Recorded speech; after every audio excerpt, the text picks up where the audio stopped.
우리는 놀라운 예수님의 자화상을 보는 것입니다. 아무런 꾸밈이 없어요. 모자를 썼다든지 깃털을 꽂았다든지 안 그러면 어떤 위를 나타내는 그런 의상을 걸쳤다, 이런 게 전혀 없습니다. 예수님의 민낯을 보는 것입니다. 아무런 치장도 어떠한 가필도 없는 예수님의 민낯을 오늘 우리는 보게 될 것입니다. 세 장의 자화상을 우리가 보면서 우리는 과연 어떤 자화상, 어떤 모습 속에서 나는 나의 자화상을 그리고 있나, 더 엄밀하게 말씀드리면 예수님을 닮아가고 있느냐를 우리가 살펴보도록 하겠습니다. 우리 같이 한번 1절과 2절 말씀을 읽어보겠습니다. 예수께서 다시 회당에 들어가시니 한쪽 손 마른 사람이 거기 있는지라. 사람들이 예수를 고발하려 하여 안식일에 그 사람을 고치시는가 주시하고 있거늘. 예수님이 안식일날 회당에 들어가셨다. 근데 그때 손 마른 사람이 마침 그 회당에 자리 잡고 있었다. 근데 사람들은 지금 긴장하면서 예수님에게 계속 예수님을 예의주시하고 있다. 왜? 안식일날 예수님이 이 병자를 고치시는지 안 고치시는지 그걸 보려고. 그런데 3절 말씀에 보시면 예수님께서는 그런 모든 눈초리를 알고 계시면서 그 사람을 불러 일으키십니다. 우리 3절을 같이 읽어보겠습니다. 예수께서 손 마른 사람에게 이르시되 한가운데에 일어서라 하시고, 그래서 어떻게 하시는 거죠? 이 사람을 고쳐줘 버리시는 거예요. 뒤집히는 거죠. 엄청난, 앞으로도 두고 이것은 스캔들이 되고 이것은 트러블이 되고 이것은 갈등을 일으키는 요소가 될 것입니다. 앞으로 두고 예수님의 생명을 위협하는 그런 합리화에 해당되는 것이 이것이 될 것입니다. 그럼에도 불구하고 예수님은 아시는지 모르시는지 그 사람을 고쳐주시는 것입니다. 여기에서 우리는 많은 고민을 하게 되는 거죠. 예수님은 그러면 어디를 가시든지 트러블 메이커시냐는 거죠. 율법 전통을 막 그냥 뒤집어 엎으셔서 어디를 가시든지 예수님은 문제를 일으키시고 좌충우돌하신 분이시냐는 거죠. 그렇게 생각하십니까? 혹자가 생각하는 것처럼 예수님은 사회혁명가셨다라고 그렇게 말할 수 있습니까? 네. 여러분, 그렇다고 보면 예수님은 너무 허무하신 거죠. 왜요? 혁명이 성공되었습니까? 사회가 개혁이 되고 그리고 로마 제국의 압제에서 유대 이스라엘 백성들이 자유롭게 됐나요? 근데 십자가에서는 다 이루셨다 그랬잖아요. 사회혁명가 맞습니까? 아니잖아요. 부분적으로는 맞을 수 있어요. 그러나 전체적으로 예수님의 자화상을 다 그린 것은 아니에요. 그러면 예수님은 영혼 구원만 하셨나요? 영혼 구원만 하신 거 맞습니까? 예수님은 사회하고 아무 관계가 없고 그리고 사회가 어떻게 되든지 너희들 천국만 가면 다 된다, 이렇게 말씀하신 겁니까? 여러분, 그런 분들에게 예수님께서 이렇게 말씀하시는 겁니다. 마태복음 10장 34절에서는 내가 세상에 화평을 주러 온 줄로 생각하지 말라. 화평이 아니요 검을 주러 왔노라. 예수님의 진리가 들어가면요, 거기에는 정의가 움트도록 돼 있어요. 그렇기 때문에 부패하고 썩어 있는 모든 것들은 경계하고 거기서부터 갈등이 유발이 되고 그리고 대대적인 그런 대립 양상이 나타나도록 되어 있는 것입니다. 그러니까 여러분, 예수님이 단지 영혼 구원만, 너희들 천국행 티켓만 따면은 사회가 어떻게 되든지 국가가 어떻게 되든지 아무 관계가 없다, 이렇게 말씀하신 거 아니에요. 일리는 있지만 전체는 아니라는 거예요. 그러면 마지막으로 예수님이 휴머니스트입니까? 사람들 잘 먹고 잘 살도록 하는 거, 그래서 그냥 세리와 죄인들하고 함께 그냥 이렇게 어울려서 천년만년 살고 지고 이렇게 하신 분입니까? 아니죠. 예수님은 틀림없이 사람을 귀중하게 여기셨습니다. 세리와 죄인, 심지어 창기들까지도 예수님에게는 문턱 없이 접근할 수 있었어요. 어린아이들도 예외가 아니었습니다. 어떤 사람도 예수님 앞에 차별당하지 않으셨습니다. 그럼에도 불구하고 예수님이 그 사람들의 복지와 그 사람들이 안락하고 그런 안이한 삶을 살아가는 것이 예수님의 오신 목적이다라고 말할 수 있나요? 그러면 예수님은 왜 제자들에게 나를 따라오너라, 내가 너희로 사람을 낚는 어부가 되게 하리라 하시면서 자기 아버지도 버려두고 배도 버려두고 그물도 버려두고 생계를 뿌리치고 내팽개치고 그리고 예수님 따르게 하셨나 하는 것입니다. 그게 인본주의자의 모습입니까?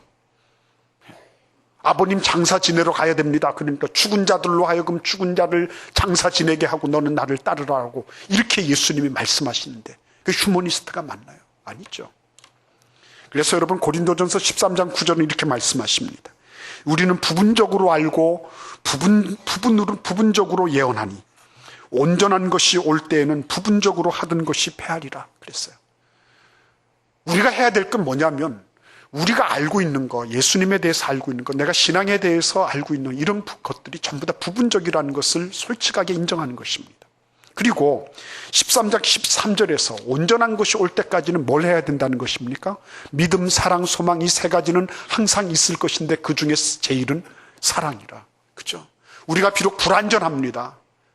부분적으로 알고 부분적으로 행하는 것밖에 없습니다. 그럼에도 불구하고 사랑으로 그것을 덮어나가야 된다고 말씀하고 계신 것입니다.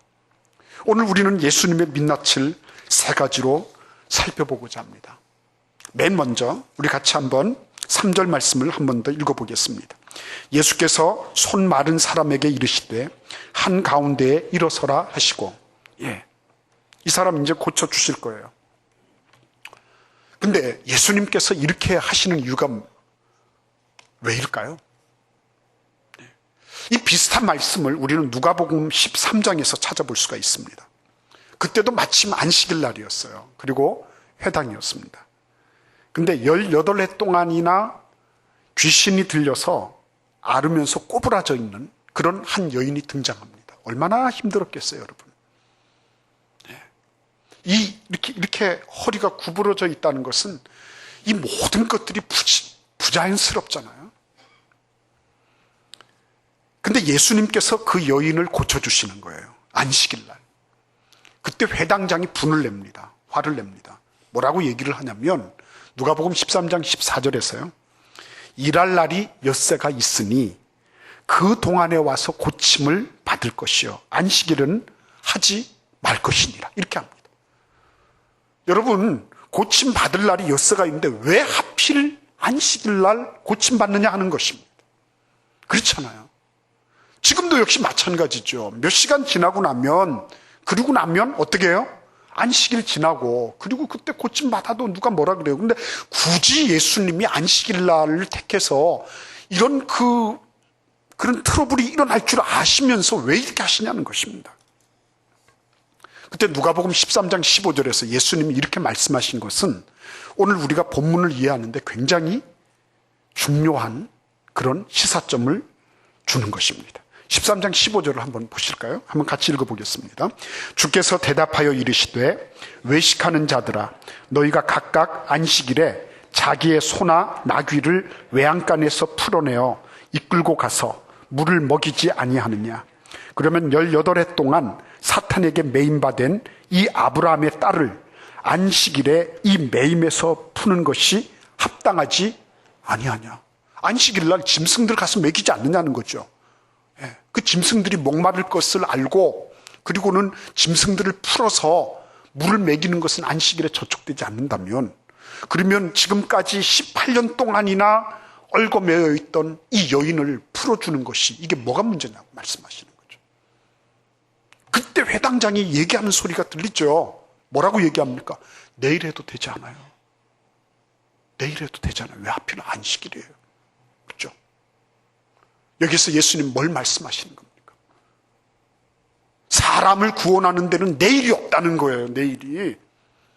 사람을 구원하는 데는 이 사람을 하나님의 형상으로 회복시켜주고 치유시켜주는 데는 그것은 내일이 없는 것처럼 절박하고 긴박하게 움직이라는 그런 예수님의 모습을 우리는 보는 거예요. 예수님은 아마 날쌘돌이와 같이 그려질 것 같아요. 자화상을 보면 구원하는데 빨라가지고요. 날쌘돌이는 밑에 발이 안 보이잖아요. 워낙 빨라가지고. 그죠? 예수님 자화상을 그렇게 그리실 것 같아요. 예? 여기에 이렇게 조금 그렸다가 여기 이렇게 탁 나타나 있는 그런 자화상 있죠. 만화와 같은 자화상. 그렇죠? 구원하는데 너무너무 민첩하신 그분의 모습을 생각하는 겁니다. 여러분, 예수님에 대해서 고린도전서 9장 16절에 보면 사도 바울은 이렇게 말하고 있습니다. 내가 복음을 전할지라도 자랑할 것이 없으면 내가 부득불할 일임이라. 만일 복음을 전하지 아니하면 내게 화가 있을 것이로다. 그냥 천국 가기 때문에 나는 괜찮습니다가 아니에요. 내가 이 좋은 복음, 이 귀한 복음을 내가 전하지 않으면 그건 나한테 저주와 같은 것이라는 거죠. 이거는 어쩔 수 없다는 것입니다. 그런 절박감을 가진 예수님의 자화상을 우리가 보고 있는 거예요. 그런데 여러분, 그 다음을 한번 보시겠습니까? 4절을 읽어보겠습니다. 그들에게 이르시되 안식일에 선을 행하는 것과 악을 행하는 것, 생명을 구하는 것과 죽이는 것, 어느 것이 옳으냐 하시니 그들이 잠잠하거늘. 예. 여러분, 예수님께서 안식일날 아무것도 안 하는 것과 하는 것, 이렇게 말씀하지 않으셨어요. 선을 행하는 것과 악을 행하는 것, 생명을 구하는 것과 죽이는 것, 이게 전부 행위적인 것입니다. 예수님의 두 번째 자화상의 요체는 예수님은 안식일을 새롭게 정립해 주셨다는 거예요. 근데 그 안식일은 동적인 안식일이었어요. 정적인 안식일이 아니었습니다. 유대인들이 소위 생각하고 있는 아무것도 하지 않는 것, 안식일 날이 되면 그러면은 불을 붙여서도 안 되고 불을 꺼서도 안 되고 망치질을 하거나 자르기나 쓰기나 지우기나 찢기나 무너뜨리기나 씨 뿌리기나 쟁기질이나 추수나 타작이나 곡 씻는 것이나 도리깨질이나 이런 전부 다 해서는 안 되는 거예요. 예.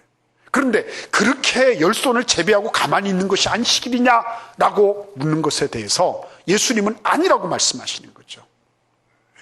깔뱅 선생은 안식일에 대해서 이렇게 정의를 내렸습니다.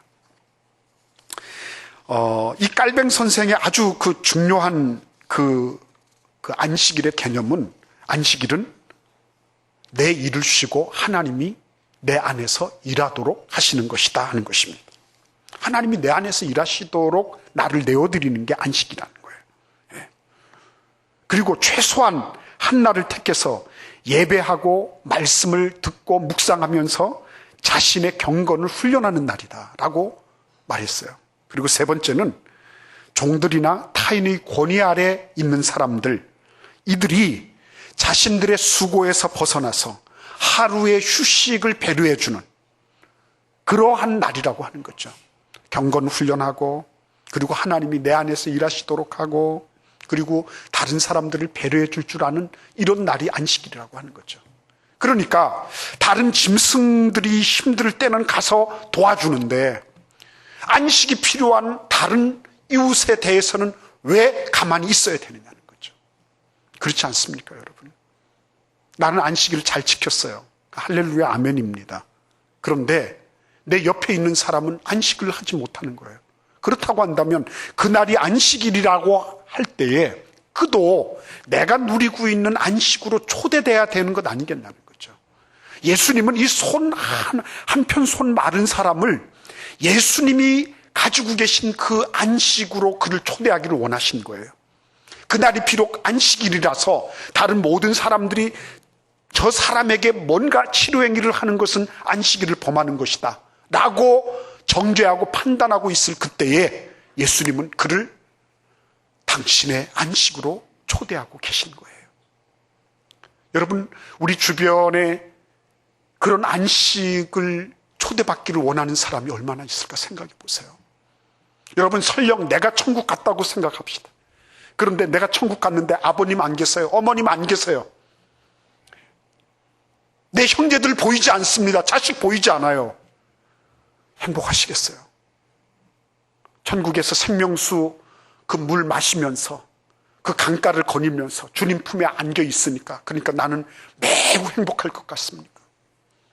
나는 안식 누리는데 우리 부모님들은 안식이 없는 곳에서 지금 영원한 영벌 속에 들어가 계시다면 행복하시겠어요? 아니잖아요. 예수님 그런 마음 가지고 계셨던 거예요. 이 사람이 지금 당장 고침받지 못한다면 너 내일 와. 내일 와. 근데 내일까지 어떻게 될지 알지 못하는 거죠. 내일이 없는 것처럼 지금 여기에서 예수님은 당신의 안식으로 이 사람을 초대하고 계신 거예요. 하나님께서 이 안식이 나에게서만 그치는 것이 아니라 타인에게도 공유되고 함께 되기를 바라고 계시다는 것. 이러한 자화상을 예수님은 그리고 계셨던 거예요. 그러니까 그런 거죠. 이리 오라고. 그죠? 자화상을 그리실 때. 네, 이리 오라고. 그죠? 나하고 함께 나의 안식에 동참하라고. 이렇게 초대하시는 그런 장면이 그려졌을 것 같아요. 우리 마지막 자화상을 보시겠습니다. 5절과 6절을 같이 읽어보겠습니다. 그들의 마음이 완악함을 탄식하사 노하심으로 그들을 둘러보시고 그 사람에게 이르시되 내 손을 내밀라 하시니 내밀매 그 손이 회복되었더라. 바리새인들이 나가서 곧 헤롯 땅과 함께 어떻게 하여 예수를 죽일까 의논하니라. 아멘. 이 바리새인들과 헤롯 땅, 이 헤롯 땅은 사두개파 사람들에 속하는 존재들이에요. 그래서 여러분 이 사두개파는 영적인 것을 인정하지 않습니다. 매우 현실적이고 그리고 매우 세속적인 사람들이에요. 바리새파 사람들은 영적인 것을 인정하는 사람들이에요. 그리고 이 사람들은 굉장히 나름 하나님에 대해서 열려 있다고 생각하는 사람들입니다. 그래서 평소에 바리새인들과 사두개파 사람들, 헤롯 땅 사람들, 이런 사람들은요 서로 얼굴도 같이 보지 않았어요. 원수도 이런 원수가 없는 것입니다. 사사건건 대립하고 사사건건 반목했던 사람들이에요. 그런데 예수님 죽이는 데는 어떻게 해요? 아주 연합전선을 잘 펼치는 겁니다.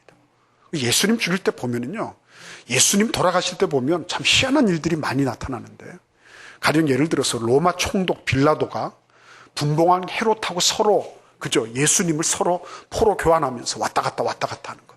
당신이 먼저 신문하라 그러고 말이죠. 이런 장면들을 보면 기가 막힌 거죠. 예수님은 그것을 알고 계셨죠. 예수님은. 그들이 이 예수님이 안식일을 범했다고 하는 그러한 빌미를 걸어서 예수님에게 엄청난 위해를 가해올 것을 알고 계세요. 그리고 그것 때문에 십자가에 달려 죽으실 것도 알고 계세요. 그럼에도 불구하고 그는 어떻게 하십니까? 내 손을 내밀라 하셔서요. 그 손을 내밀었을 때 완전히 회복되도록 만들어버리신 거예요. 왜 그렇게 하십니까? 빤한데요. 결과가 빤하지 않습니까? 왜 그렇게 하십니까? 맨 먼저는요, 예수님이 그리고자 하시는 자화상은 생명을 구원하는 것보다 더 귀중한 가치는 없다라고 하는 거예요. 생명 구원하는 것보다. 생명 구원하는 것보다. 다른 말로 말씀드리면 예수님은 이것 때문에 돌아가실 것을 알고 계세요. 그럼에도 불구하고 생명을 구원하는 일이라고 한다면 내 생명을 내놓는 것마저도 충분히 가치 있는 그런 일이라는 거예요. 얼마나 그 생명이 귀중한지. 예수님은 당신의 생명을 바칠 만한 가치가 있는 그 일이 바로 다른 이의 생명을 구원해 주는 것이라고 이렇게 그리기를 원하셨던 거예요. 여러분, 이게 상상이 되십니까? 그게 뭐 얼마나 되길래 그럴까? 저는 이렇게 말씀드리고 싶거든요. 예수님, 그렇게 개죽음하지 마세요. 그 한편 손 마른 사람, 그 사람 고쳐준다고 해서 뭐 대의 명분이 뭐가 있습니까? 그럼 명분 없는 짓 하지 마세요. 예수님, 그건 정말 개죽음이에요. 그거는 말도 안 되는 희생이에요. 예수님 그렇게 돌아가시면 안 돼요. 저는 막 그렇게 말하고 싶거든요. 근데 예수님은 어떻게 하세요? 예수님은 이 사람, 이름도 성도 없는 이 한 사람, 얼마나 오랫동안 한편 손이 말라 있는지 모르는 이 사람을 구원하시는 그 일을 위해서 자기 생명을 내던지시는 거죠. 제가 그렇게 말씀드릴 때 예수님이 이렇게 말씀하실 것 같아요. 얘야, 영혼의 무게에는 차별이 없단다. 인간들은 있고 없고 높고 낮고 그리고 뭐 좀 그런 거 인간적인 배경들을 가지고 높낮이를 채지만 나는 영혼은 그것이 어린애든지 어른이든지 할아버지 할머니이든지 관계없이 그 사람이 배웠든지 못 배웠든지 관계없이 영혼 하나의 가치는 내 모든 것들을 내걸고 내 생명을 던질 만한 가치가 있는 거야 라고 말씀해 주시는 거예요. 얼마나 복된 것입니까? 예수님은 요한복음 10장 17절에서 이렇게 말씀하십니다. 내가 내 목숨을 버리는 것은 그것을 내가 다시 얻기 위함이니 이로 말미암아 아버지께서 나를 사랑하시느니라 이렇게 말씀하십니다. 예수님이 내 목숨 버리신다 그랬어요. 생명 구원하기 위해서. 근데 그것이 버림이 아니었다는 거죠. 네가 왜 손 한편이 말랐니? 네가 책임져. 넌 지금 왜 하필이면 안식일날 나왔어? 안식일날 이후에 오지. 이렇게 사람들은 말할 수 있어요. 그런데 예수님은 그런 자화상을 거부하셨습니다. 예수님은 내일이 없는 것처럼 그도 나와 같은 안식에 초대받아야 되는 사람이라는 것을, 그리고 이렇게 하는 것은 당신의 생명을 내놓을 만한 가치 있는 것이라는 것을 우리에게 꼬박꼬박 또박또박 그림으로 그려줘 주고 계신 것입니다. 이 자리에 오신 우리 사랑하시는 성도님들, 올 한 해를 어떻게 보내시기를 원하십니까? 어떻게 보내시기를 원하십니까? 우리가 기도행전을 쓰면서 기도하고 행하고 전하자고 말할 때 이것이 단순하게 몇 명을 더 늘리자고 하는 것입니까? 우리 교회가 적어서 그래서 뭐 어떻게 해보자는 것입니까? 아닙니다. 내 주변에 있는 사람들 우리 교회 안 와도 괜찮아요. 정착시키지 못해도 괜찮아요. 그러나 그 사람이, 한 사람이 구원을 받았다. 천국에서 만났을 때 장로님, 권사님, 한수 집사님, 아무개 성도님, 집사님 그러면서 당신 덕분에 내가 예수님 믿고 이 천국에 왔습니다 라고 말하는 것을 들을 수 있다면 얼마나 위대한 생을 살았겠습니까? 예수님 닮은 삶을 얼마나 살았겠어요? 그분의 자화상을 이렇게 비춰보면 그렇구나, 내일이라고 말하지 말고 오늘 당장에 내일을 생각하지 말고 내일이 없는 것처럼 절박한 마음으로 내 주변에 있는 내 가족들, 내 이웃들, 내 직장 동료들, 나와 함께하고 거래하고 있는 사람들, 그런 사람들에게 예수 그리스도를 함께 전하는 것, 얼마나 귀하고 복된 일이겠나 하는 거죠.